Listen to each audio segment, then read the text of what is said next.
Welcome back to bros and banter. और आज की इस वीडियो में दोस्तों काफ़ी इंटरेस्टिंग न्यूज़ है, काफ़ी पॉजिटिव न्यूज़ है। कैंप न्यू से रिलेटेड हम लोग देखेंगे, बात करेंगे उसके ऊपर। साथ में हम बात करने वाले हैं पेड्री और जॉन वर्जिली ने स्टेटमेंट दिया है रिलेटेड टू बार्सिलोना। अलग अलग स्टेटमेंट है, तो इनके ऊपर हम लोग थोड़ा सा डिस्कशन करेंगे। एंड भाई हम लोग बात करेंगे अपने players Raphinha and Joan Garcia की इंजरी अपडेट। बहुत ही पॉजिटिव न्यूज़ आ रही है दोस्तों।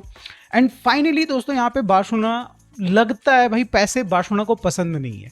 हम लोगों को कुछ पैसे कमाने पसंद नहीं है। इससे रिलेटेड एक अपडेट है, वो मैं आपके साथ शेयर करूंगा। फटाफट से दोस्तों कैंप न्यू वाली गुड न्यूज़ के साथ शुरू करते हैं। देखो दोस्तों, यहाँ पे ना बार्सिलोना को ना जो 1B सर्टिफिकेट के लिए जो भी डॉक्यूमेंट्स चाहिए थे, लाइमैक या फिर जो भी भाई यहाँ पे वो सर्टिफिकेट्स इकट्ठा करती है बार्सिलोना को देती है, वो सारे उनको मिल चुके थे और उन्होंने वो फाइनली बार्सा सिटी काउंसिल में जमा कर दिए। दैट मीन्स कि दोस्तों बहुत ही पास आ चुका है बार्सिलोना का जो वो 45,000 की कैपेसिटी यानी कि 1B का जो हमारा फेज था उसको अचीव करना। अब देखो दोस्तों, यहाँ पे पेपर्स डेफिनेटली बार्सिलोना ने जमा कर दिए, बट सिटी काउंसिल में भाई बैठा है विक्टर फोंट का चाचा का लड़का, मतलब कोई तो रिलेटिव है, और वो वहां पे शायद से टांगे अड़ा सकते। दैट मीन्स कि दोस्तों सिटी काउंसिल की टीम आएगी, वो अपना ड्यू डिलिजेंस करेगी, बेसिक वेरिफिकेशन करेगी, जैसे कि और स्टेडियम्स में चेक होता है। तो भाई देखते हैं कि भाई जो सीटिंग है वो अच्छी है कि नहीं अच्छी, चुभ तो नहीं रही है भाई ऑडियंस के साथ में। वो देखते हैं भाई एग्जिट प्लान कैसा है, फलाना ढिंकाना। हमारे केस में दोस्तों वो सारी चीज़ें तो अलग से होंगी। ये भी देखेंगे कि सीढ़ी में पानी गिरा लो तो कितना नीचे जाता है, इतना कम जा रहा है तो इसके ऊपर माइनस कर दो। साथ में बोलेंगे कि चिड़िया कहीं घोंसला तो नहीं बना रही भाई कैंप न्यू के छत पे, तो उसके भी माइनस कर दो पॉइंट। अरे कुल मिला के मतलब ये जो पॉलिटिक्स है यहाँ पे, जो ये चाचा का लड़का है भाई यहाँ पे आपके विक्टर फोंट का, मे भी एक बार को थोड़ा सा अड़ंगा क्रिएट कर सकता है। बट उसके बावजूद भी भाई हमारे पास 10, 12, 15 दिन का टाइम है अभी भी। बट अभी जो मेजरली जो रिपोर्ट्स आ रही हैं वो ये कह रही है कि 29 नवंबर, जिस दिन बार्सिलोना की एनिवर्सरी भी है दोस्तों, बर्थडे है जिस दिन भाई साहब। देखो दोस्तों, कैंप न्यू का रिटर्न बहुत ही ज़्यादा इंपॉर्टेंट है और ये चीज़ आई नो आप लोगों को बहुत ज़्यादा अच्छे से पता है। हम लोग ना भाई सीजन में 130 मिलियन से लेकर 155 मिलियन तक का रेवेन्यू मॉन्जोविक से कर रहे हैं। और अगर हम लोग बात करें ना कि सिर्फ 45,000 की कैपेसिटी के साथ भी अगर कैंप न्यू भाई पूरा सीजन चला लेता है ना, तब भी हम लोग भाई 20 से 25 मिलियन एक्स्ट्रा कमाएंगे इसके ऊपर। दैट मीन्स कि भाई हम लोग आराम से 160 मिलियन से लेके 200 तक मिलियन तक हम लोग कमा सकते हैं इजीली, अगर हम लोग भाई उसी कैपेसिटी पे हम लोग करते हैं। 45,000 की कैपेसिटी पे कैंप न्यू ऑपरेट करता है। एंड यू नो कि भाई यहाँ पे दिसंबर के बाद प्लान ये है कि जनवरी से कहीं ना कहीं, या इनफैक्ट दिसंबर से ही 60,000 की कैपेसिटी अचीव करनी किसी भी हाल में, 62,000 एग्जैक्टली। तो यहाँ पे भाई वो जो नंबर्स है ना दोस्तों, यहाँ पे जो फिगर है ना भाई, बहुत ही ज़्यादा इंप्रूव हो सकता है। यहाँ पे मुझे पॉसिबिलिटी लग रही है, मतलब वो समवेयर अराउंड 250 मिलियन तक भी पुश हो सकता है रेवेन्यू का। फ्रॉम 130 मिलियन टू 155 मिलियन से लेके हमारा सीधा 220 मिलियन टू 250 मिलियन तक हमारा रेवेन्यू जा सकता है। 100 मिलियन एक्स्ट्रा कमा के हमें कैंप न्यू दे सकता है। And you guys already know, and that will be decisive भाई। अगर अगले गेम में ना, अगले सीजन में सॉरी, हमें अगर अच्छे प्लेयर्स के लिए जाना है तो भाई वो एक्स्ट्रा पैसा हमें चाहिए होगा। प्लस हमें जो डेट हमारा है, कर्जा जो है हमारा कमर तोड़ रखी जिसने भाई, उसको कम करना है। तो डेफिनेटली भाई ये पैसा हमें सख्त ज़रूरत है। अब हम लोग दोस्तों अगली न्यूज़ की तरफ बढ़ते हैं, जो कि आ रही है लेवेंडोस्की से रिलेटेड। अब देखो लेवेंडोस्की के लिए ना काफ़ी सारी टीम्स इस समय पे इंटरेस्टेड नज़र आ रही है। अगर मैंने देखो पिछले पास्ट में मैंने AC मिलान का जिक्र किया है, मैंने भाई फर्नाबाशे का जिक्र किया है, इसके सिवाय भी काफ़ी सारी टीम्स है, सऊदी से भी ऑफर्स आ रहे हैं, बट लेवेंडोस्की जाना नहीं चाहता है। बट यहाँ पे भाई AC मिलान में एक शख्स है, फुटबॉलिंग जगत का एक बड़ा नाम है जो पुश कर रहा है यहाँ पे लेवेंडोस्की के लिए, एंड दैट इज़ ज़ैलेटन। आपको पता है ना भाई, वो कुछ तो वहाँ पे प्रोजेक्ट मैनेजर या फिर कुछ तो वो रोल में है, AC मिलान के यहाँ पे फुटबॉलिंग रोल में है, जो कि ऊपर से सुपरविजन कर रहा है वो।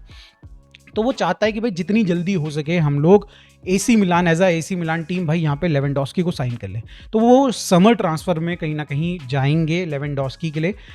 बट एट द मोमेंट भाई लेवेंडोस्की कहीं ना कहीं बार्सिलोना में काफ़ी ज़्यादा कमिटेड नज़र आ रहे हैं। इनफैक्ट भाई फर्नाबाशे ने तो उसको विंटर में साइन करने का, और जो सैलरीज हम लोग करेंटली ऑफर कर रहे हैं सेम सैलरी में उसको 1.5 साल का कॉन्ट्रैक्ट दे रही थी, बट देन लेवेंडोस्की ने उसको शायद से उतना कंसीडर भी नहीं किया।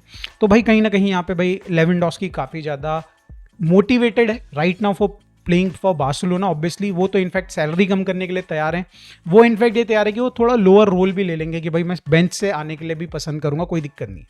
तो लेट्स सी दोस्तों यहाँ पे होता क्या है। केन से रिलेटेड दोस्तों अपडेट बस यही है कि बार्सिलोना ने और इंटेंस कर दिया है जो ऑपरेशन केन है उसको।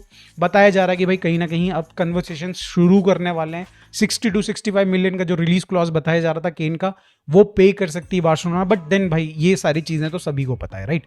अब मूव ऑन करते हैं दोस्तों फटाफट से इंजरी अपडेट की तरफ, जहां पे जुआन गार्सिया एंड रफीनिया के बारे में पॉजिटिव न्यूज आ रही है। बताया जा रहा है कि भाई they will be available for Athletic Bilbao game. Juan Garcia will start that game, I think so. But यहाँ पे रफीनिया को भाई स्टार्ट नहीं मिलनी चाहिए, उसको वही 15-20 मिनट मिलने चाहिए। रैशफोर्ड को रेस्ट दे दो या फिर लामिन यमाल को रेस्ट दे दो, एंड भाई कहीं ना कहीं थोड़ा यहाँ पे भाई प्रिपरेशन हो जाएगा रफीनिया का फॉर द चेल्सी गेम। तो दोस्तों लेट्स होप कि दोनों का भाई कमबैक जबरदस्त हो, कोई भी निगल कुछ भी इस तरीके की चीज हमें देखने को ना मिले। मजा आएगा दोस्तों, मजा आएगा दोस्तों। अब भाई जो ये इंटरनेशनल ब्रेक है इसके बाद तो भाई धुआं धुआं होने वाला है, मजा आने वाला है दोस्तों। अब दोस्तों बात कर लेते हैं अगली अपडेट के बारे में, जो कि आ रही है मार्क बर्नाल से रिलेटेड। अब देखो टीम ने क्या डिसाइड किया, हांसी फ्लिक की मैनेजमेंट ने क्या डिसाइड किया कि भाई जो यहाँ पे एक ट्रेनिंग गेम है बार्सा एथलेटिक के साथ, उसके लिए अलाउ कर रहे हैं बर्नाल को स्टार्ट करने के लिए। अब देखो ये एक अच्छी अपॉर्चुनिटी है, हमारा एक कंट्रोल एनवायरनमेंट में पूरा का पूरा बर्नाल को गेम मिलेगा। उसके ऊपर भाई जनरली कोई फाउल नहीं करेगा, अननेसेसरी के टैकल्स नहीं करेगा, और साथ में भाई ये भी जज किया जा सकता है कि क्या वो पहला गेम खेल सकता है, स्टार्ट कर सकता है किसी गेम में। और अगर यहाँ पे परफॉर्मेंसेस अच्छी देखने को मिलती हैं बर्नाल की दोस्तों, तो यहाँ पे डेफिनेटली भाई हांसी फ्लिक उसको एथलेटिक बिल्बाओ वाले गेम में शायद से स्टार्ट भी दे सकता है। तो भाई लेट्स होप कि भाई बर्नाल बहुत अच्छा परफॉर्म करे एंड भाई उसकी जो इंजरी वाला जो पास्ट है वो यहीं पे खत्म हो गया। तो let's move on towards other update, जो कि रिलेटेड है एरिक गार्सिया से। देखो बार्सा और एरिक गार्सिया के बीच में कॉन्ट्रैक्ट नेगोशिएशन चल रही, काफी पहले अपडेट कर चुका हूं मैं, बट अब वो थोड़ी थोड़ी डिटेल्स आने लग गई। देखो पॉजिटिव अपडेट है कि यहाँ पे भाई दोनों पार्टीज चाहते हैं जितनी जल्दी निपट जाए ये जो डील है वो, एंड साथ में उससे डील से रिलेटेड थोड़ा अपडेट भी आ रहा है कि यहाँ पे 2029 तक का कॉन्ट्रैक्ट ऑफर किया जा रहा है एरिक गार्सिया को with an additional 1 year extension offer. तो यहाँ पे मतलब 2030 तक इनफैक्ट वो रह सकते हैं बार्सिलोना में। बहुत ही अच्छी न्यूज़ है आई थिंक भाई। अगर आप एक सेंटर बैक को, जिसको आप बोल सकते हैं कि थ्रू आउट 2025 सीजन अभी तक जितना हमने देखा है भाई, एक बंदे ने जितने परफॉर्म किया है वो यहाँ पे भाई एरिक गार्सिया है। अगर आप भाई उठा के देखें ना तो I think Eric Garcia is the only player beside I think if I am not wrong Rashford, जिसने हर एक गेम खेला है, चाहे वो यहाँ पे सब्स्टिट्यूट के तौर पे आया है या फिर यहाँ पे स्टार्ट मिली हो। तो ओवरऑल हर गेम खेला है एरिक गार्सिया ने अभी तक 2025 वाला जो सीजन चल रहा है। तो ये भाई एक रिवॉर्डिंग कहीं ना कहीं ये जो हम लोग ऑफर उसको दे रहे हैं या फिर भाई कॉन्ट्रैक्ट दे रहे हैं, भाई डेफिनेटली एक बहुत अच्छा डील यहाँ पे हमारे लिए प्लस उसके लिए, दोनों के लिए है। अब दोस्तों बात कर लेते हैं बार्सिलोना को पैसे क्यों पसंद नहीं है। देखो ऑस्कर मिंगुएजा के लिए सेल्टा वीगो के पास ऑफर आया आरबी लेप्जिग से, उन्होंने यहाँ पे 15 मिलियन ऑफर करे ऑस्कर मिंगुएजा के लिए, बट यहाँ पे भाई ये ऑफर रिजेक्ट करना पड़ा सेल्टा वीगो को। वो चाहते हैं कि जो 20 मिलियन का रिलीज क्लॉज है वो पे करे यहाँ पे आपकी आरबी लेप्जिग। इससे पहले सेल्टा वीगो ने कहीं ना कहीं बार्सिलोना से बात करी थी कि प्लीज जो आपके पास सेल ऑन क्लॉज है 50% फॉर द आपका यहाँ पे ऑस्कर मिंगुएजा, इसको प्लीज रिड्यूस कर दीजिए, कुछ कम कर दीजिए, सो दैट कि भाई हम भी थोड़ा पैसा कमा पाए। हमने आपसे प्लेयर लिया 20 मिलियन में बेच रहे हैं, 10 मिलियन आप रख लोगे तो हमारे पास क्या बचेगा, बाबा जी का ठुल्लू। तो बार्सिलोना ने बोला ए चल बे निकल यहाँ से, फुर्सत से निकल। बट यहाँ पे एक बहुत बड़ी प्रॉब्लम है दोस्तों, बहुत ही बड़ी प्रॉब्लम है। ऑस्कर मिंगुएजा का कॉन्ट्रैक्ट जो है अगले साल खत्म हो रहा है समर में, एंड दोस्तों यहाँ पे ऐसा ना हो ना कि भाई दो बंदरों की लड़ाई में भाई बिल्ली भांजी मार जाए, भाई वो अगले सीजन फ्री में ना निकल जाए। भाई जो आता आता पैसा है, मतलब लिटरली अगर आप देखें तो 5 मिलियन 7 मिलियन जो भी बार्सिलोना को मिलता, भाई यहाँ पे शायद से भाई ऐसा ना हो कि वो जीरो हो जाए बिल्कुल ही। तो लेट्स होप कि भाई यहाँ पे भाई कुछ तो सेंसिबल यहाँ पे डिसीजन दोनों टीम्स लें एंड भाई कुछ पैसे यहाँ पे बार्सिलोना कमा पाए। अब बात कर लेते हैं दोस्तों सबसे पहले पेड्री की स्टेटमेंट पे। अब देखो दोस्तों पेड्री ने एक इंटरव्यू दिया, आप जाके देखिए, बहुत ही इंटरेस्टिंग है। काफी सारी चीजें भाई यहाँ पे आपको पता चलेंगी पेड्री किस तरीके का पर्सन है खुद में, बट एक चीज मुझे काफी इंटरेस्टिंग लगी, उसमें से मैं वो एक बाइट आपके सामने शेयर कर रहा हूँ। देखो पेड्री से पूछा गया कि भाई ये जो सीजन चल रहा है उतना ब्रिलियंट नहीं जा रहा, उतना मजेदार नहीं जा रहा है, फैंस काफी ज्यादा परेशान है। तो यहाँ पे पेड्री बोलते हैं भाई कि भाई आप उनको बोल दो कि काम डाउन हो जाओ, हमें अपनी प्रॉब्लम्स पता है, हम प्लेयर्स को, हम हमारे कोचिंग टीम को हमारी प्रॉब्लम्स पता है, हमें इंप्रूव करने का तरीका भी पता है कि भाई कैसे इंप्रूव करना है।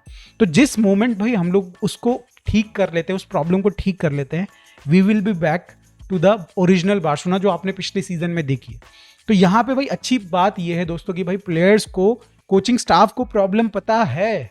हम लोग जो सोच रहे हैं कि भाई यहाँ पे हांसी फ्लिक हाईलाइन पुश कर रहा है, ऐसा नहीं है दोस्तों कि भाई यहाँ पे हांसी फ्लिक को जो उसकी प्रॉब्लम्स हैं हाईलाइन की वो नहीं पता है। यहाँ पे सबको अपनी अपनी दिक्कतें पता है, बट भाई दे आर वेटिंग, वो पर्टिकुलर मोमेंट का वेट कर रहे हैं कि जहाँ पे सारी चीज़ें करेक्ट होना शुरू हो जाए। लेट्स होप कि भाई ऐसा ना हो कि हम लोग भाई वेट करते करते पूरा सीजन निपट जाए, दिसंबर या फिर भाई ये नवंबर, अब जो ये इंटरनेशनल ब्रेक आ रहा दोस्तों, इसमें सारी प्रॉब्लम्स फिनिश हो जाए। इसके सिवाय भी काफ़ी इंटरेस्टिंग चीज़ें उन्होंने बोली कि भाई अगर आप चैंपियंस लीग जी जाते हो, वर्ल्ड कप जी जाते हो, तो टैटू वेटू बनाओगे कि नहीं बनाओगे, ऐसी मतलब काफ़ी सारी चीज़ें पूछी, जो कि मेरे को लगता है कि भाई इस न्यूज़ में कवर करने की जरूरत नहीं है, बट एज अब पेड्री फैन दोस्त आपको ये इंटरव्यू मिस नहीं करना चाहिए। अब मूव ऑन करते हैं जान वर्जिली की तरफ, जहां पे भाई उनसे भी काफ़ी इंटरेस्टिंग क्वेश्चंस पूछे गए, बट यहाँ पे सबसे जो इंपॉर्टेंट हम बार्सिलोना फैंस के लिए क्वेश्चन पूछा गया वो था कि भाई अगर इनकेस मौका मिलता है बार्सिलोना में जाने का, वो वापस से भाई जो जर्सी है वो पहनने का, विल यू डू इट? तो वो कहता है बिल्कुल एब्सोल्युटली भाई, he loves Barcelona definitely, he knows कि भाई बार्सिलोना में उसको अपॉर्चुनिटीज नहीं मिलती, इस वजह से उसको जाना पड़ा, बट द मोमेंट भाई अपॉर्चुनिटी आएगी he will be coming back to Barcelona. तो देखो यार, ये बहुत अच्छी न्यूज़ है मेरे हिसाब से। तो हमें अगर भाई खरीदना भी होगा तो हमें काफ़ी सस्ता पड़ेगा जान वर्जिली वापस अगर लेना पड़ता है तो, बट देन क्या कर सकते हैं, राइट? गला थक गया मेरा बोलते बोलते। अगर वीडियो अच्छी लगी तो प्लीज़ लाइक कर दीजिएगा, चैनल को सब्सक्राइब कर दीजिएगा। मिलते हैं दोस्तों नेक्स्ट वीडियो में। Bye for now, take care, good bye.